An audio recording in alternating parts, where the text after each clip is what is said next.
ഞങ്ങൾക്ക് ഇറങ്ങാലോ, ഞങ്ങൾക്ക് അധികാരമുണ്ട്, ഞങ്ങൾക്ക് ആവശ്യമുണ്ട്. പ്ലാസ്റ്റിക് മാലിന്യം വലിച്ചെറിഞ്ഞെന്ന് ചൂണ്ടിക്കാട്ടി അബ്ദുൾ റഹ്മാന്റെ സ്ഥാപനത്തിന് കഴിഞ്ഞ ദിവസം പഞ്ചായത്ത് നോട്ടീസ് നൽകിയിരുന്നു. 10,000 രൂപയാണ് പഞ്ചായത്ത് പിഴ ചുമത്തിയത്. ഈ കാര്യം അന്വേഷിക്കാനാണ് അബ്ദുൾ റഹ്മാനും മകനും പഞ്ചായത്ത് ഓഫീസിലെത്തിയത്. ഇതിനു പിന്നാലെ പഞ്ചായത്ത് സെക്രട്ടറി രാജേന്ദ്രനുമായി വാക്കേറ്റമുണ്ടായി.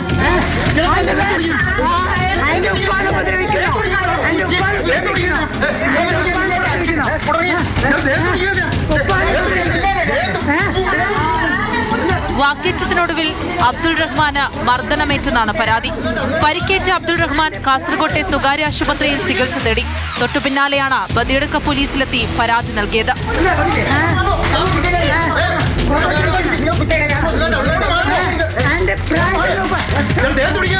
എന്നാൽ അബ്ദുൾ റഹ്മാനാണ് ഓഫീസിലെത്തി പ്രകോപനമുണ്ടാക്കിയതെന്നാണ് പഞ്ചായത്ത് സെക്രട്ടറിയുടെ പ്രതികരണം.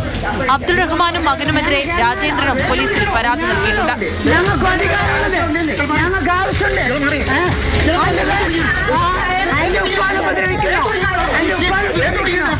മാതൃഭൂമി ന്യൂസ്, കാസർഗോഡ്.